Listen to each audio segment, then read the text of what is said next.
পোনপ্ৰথমে আমাৰ সাংবাদিক বন্ধুসকলক ধন্যবাদ জ্ঞাপন কৰিছোঁ। হয়, আজি আপোনালোকৰ জৰিয়তে আমি অবিভক্ত গোৱালপাৰা আখৰাচুৰ আজি মই নিজে সভাপতি। বিশেষ সূত্ৰে কালি আমি দেখিবলৈ পাইছোঁ যে অবিভক্ত গোৱালপাৰা আখৰাচুৰ নামে এই অবিভক্ত গোৱালপাৰা আখৰাচুৰ বিভক্ত কৰাৰ কাৰণে 1, 2 জন 3 জন মানুহ নিজৰ স্বাৰ্থ সিদ্ধিৰ বাবে যোৱাকালি গোলগঞ্জৰ প্ৰধানী খেলপথাৰত এই 2-3 জন ব্যক্তিৰ স্বাৰ্থ সিদ্ধিৰ বাবে এই 2-3 জনৰ নাভিত অবিভক্ত গোৱালপাৰা আখৰাচুৰ নামে আমাৰ এই অবিভক্ত গোৱালপাৰা আখৰাচুৰ নামনি অসমৰ অবিভক্ত গোৱালপাৰাৰ কোচবিহাৰ জনগোষ্ঠীৰ আমি উন্নতিৰ তাগিদাত আমি এই অবিভক্ত গোৱালপাৰা আখৰাচুৰ আজি জন্ম মাত্ৰ এই চাৰিসীমাটো ভাগ কৰি লৈছো মাত্ৰ 1.5-2 বছৰমান হ'ল। কিন্তু এই 2 বছৰ পাৰ নহওঁতেই যোৱাকালি ধুবুৰী জিলাৰ অন্তৰ্গত গোলগঞ্জ প্ৰধানী খেলপথাৰত এই 2-3 জন 4 জন ব্যক্তিৰ স্বাৰ্থনেশী ব্যক্তি প্ৰৰোচনামূলক কূটনৈতিকভাৱে আমাৰ কিছুমান অবিভক্ত গোৱালপাৰাৰ সতীত্বক লৈ তেওঁলোকে কিছুমান 2-4 জন 5 জন 10 জন 20 জন ল'ৰাক লৈ অবিভক্ত গোৱালপাৰা নামেৰে এটা সংগঠন আৰু বিভক্ত কৰিলে। তো মই আপোনালোকৰ জৰিয়তে খুবেই দুখেৰে কৈছোঁ যে যোৱাকালি মই এটা দেখিবলৈ পাইছোঁ যে অবিভক্ত গোৱালপাৰাৰ যিখন আমাৰ কমিটি আছিল আখৰাচুৰ সেই কমিটিখন ভংগ কৰা বুলি কৈছিল। মই নিজে সভাপতি, কোন এতিয়াৰ ভিতৰত সভাপতি নোহোৱাকে কেন্দ্ৰীয় সমিতি অৱগত নোহোৱাকে কেনেকৈ অবিভক্ত গোৱালপাৰা আখৰাচুৰ কেন্দ্ৰীয় কমিটিখন ভংগ কৰে আৰু পুনৰ তেওঁলোকে এটা কেইজনমান এখন এলেকা লৈ কেইজনমান ব্যক্তিক লৈ এই স্বাৰ্থনাশী ব্যক্তি কেইজনে আখৰাচুৰ কেন্দ্ৰীয় কমিটি গঠন কৰি দিয়ে। তো মই আপোনালোকৰ জৰিয়তে গোটেই কমতাপুৰবাসী আৰু গোটেই অবিভক্ত গোৱালপাৰা ৰাইজক মই আহ্বান জনাবলৈ বিচাৰিছোঁ যে এই যিকেইজন ব্যক্তি নিজৰ স্বাৰ্থ সিদ্ধিৰ কাৰণে আকৌ এবাৰ অবিভক্ত গোৱালপাৰা আখৰাচুৰ বিভক্তকৰণৰ কাৰণে ৰাজনৈতিকভাৱে তেওঁলোকে কৰিলে, এই কাৰণে তেওঁলোকক মই আপোনালোকৰ জৰিয়তে ধিক্কাৰ দিছোঁ আৰু ৰাইজক আহ্বান জনাইছোঁ এই কেইজন টিচাৰ এই কেইজন স্বাৰ্থনেশী ব্যক্তিক আপোনালোকে জানে নিশ্চয় তেওঁলোকৰ এই ছত্ৰছায়াত এই কমিটিখন গঠন কৰি দিয়া হৈছে। এই কাৰণে মই আপোনালোকৰ জৰিয়তে যিকেইজন আমাৰ অবিভক্ত গোৱালপাৰা আখৰাচুৰ সতীত্বত তেওঁলোকে ফুচুলাই লৈ যায় তেওঁলোকে এটা মানে নতুনকৈ তেওঁলোকে এখন কমিটি গঠন কৰা বুলি তথাকথিত কমিটি এখন গঠন কৰা বুলি মই জানিবলৈ পাইছোঁ। আৰু তেওঁলোকক মই আজি তাৎক্ষণিকভাৱে আজি আমাৰ ধুবুৰী জিলাৰ মুখ্য কাৰ্যালয়ত জিলা মুখ্য কাৰ্যালয়ত তেওঁলোকক বিশেষকৈ ৰাতুল ৰায় আৰু যুগল ৰায়ক তাৎক্ষণিকভাৱে বহিষ্কাৰ কৰি দিয়া হ'ল।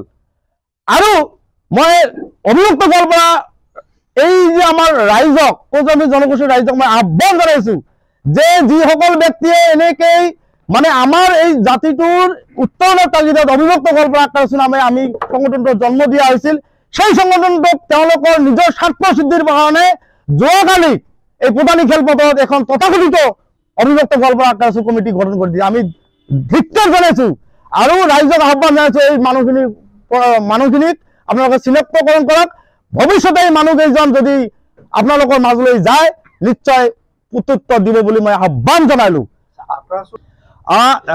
আপুনি কথাটো ঠিকেই কৈছে, কিন্তু আমাৰ অবিভক্ত গোৱালপাৰা আখৰাচুৰ কোনো অধিৱেশনৰ কথা ইয়াত হোৱা নাই, কিছুমান ক'লো না আমাৰ অবিভক্ত গোৱালপাৰা যিটো আমাৰ সংগঠন আছে ছাত্ৰ সংগঠন এই ছাত্ৰ সংগঠনৰ এটা নিয়ম সংবিধান আছে, সংবিধানৰ যিটো অধিৱেশন পাতিব লগা আছিল যিটো সংবিধানৰ 1 ইয়াৰ ভিতৰত কৰিব লগা আছিল এইখিনি তেওঁলোকে প্ৰেচিডেণ্ট নোহোৱাকৈ বা আমাৰ কোনো ধৰণৰ সিদ্ধান্ত নোহোৱাকৈ কেইজনমান ক'লো না কেইজনমান এই প্ৰত্যেকটো সংগঠনৰ কেইজনমান থাৰ্ড পাৰ্চন থাকে তেওঁলোকৰ ব্যক্তিগত স্বাৰ্থ জড়িত থকাৰ কাৰণে তেওঁলোকৰ ইছৰাত নচলাৰ কাৰণে আপোনালোকে জানে নিশ্চয় জানে অবিভক্ত গোৱালপাৰা আখৰাচুৰ জন্মৰ পিছত কোনোবা এজন ব্যক্তিয়ে 1 ছেকেণ্ডত অবিভক্ত গোৱালপাৰা আখৰাচুৰ ভাঙি দিয়াৰ কথা কৈছিল।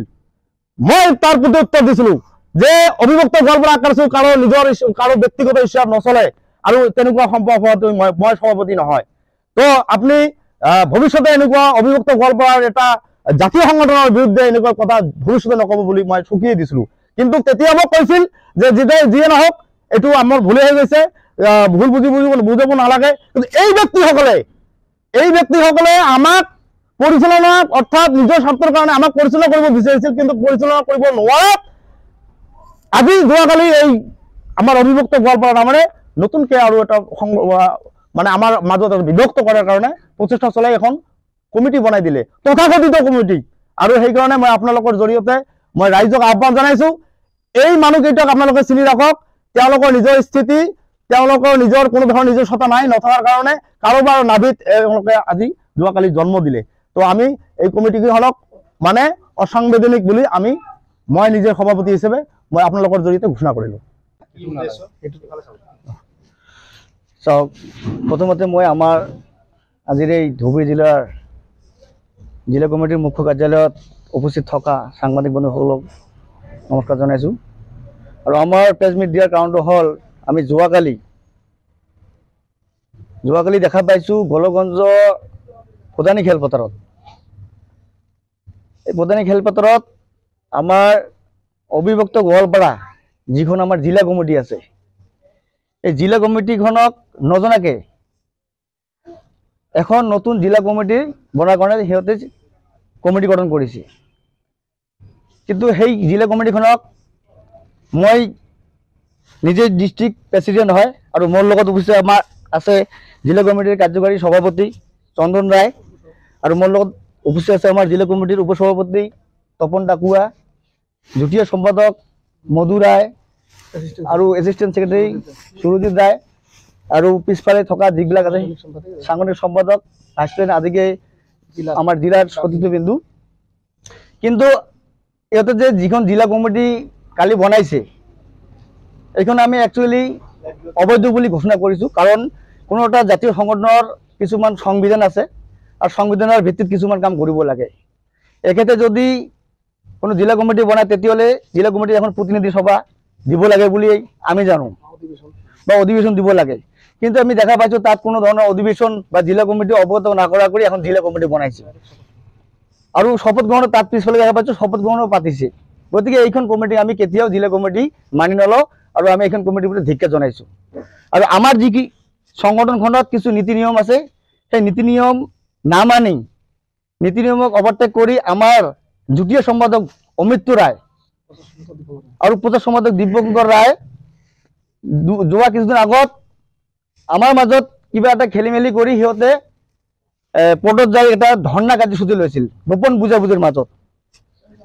আৰু এই ধৰ্ণা কাৰ্যসূচীত আমাৰ জিলা কমিটিৰ পেক ইহঁতে বেলেগ জিলা কমিটি বনাই কেনে তাতে ইউজ কৰিছে।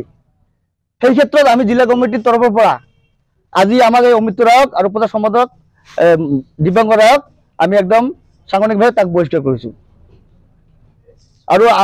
আৰু এজন আমাৰ সতীৰ্থ আছে, ইহঁতে আমাক ফোন যোগে জনাইছে যে কিবা ইহঁতে ভুল মানে ষড়যন্ত্ৰ কৰি লৈ গৈছে, আৰু সেইকেইটা নাম মই এতিয়া নকম, পিছত লাগিলে মই সেইকেইটা যদি আমাৰ ইয়াত অহা কথা চলি আছে, যদি আহে পিছত আমি আপোনালোকৰ চেনেলৰ জৰিয়তে আমি জনাই দিম।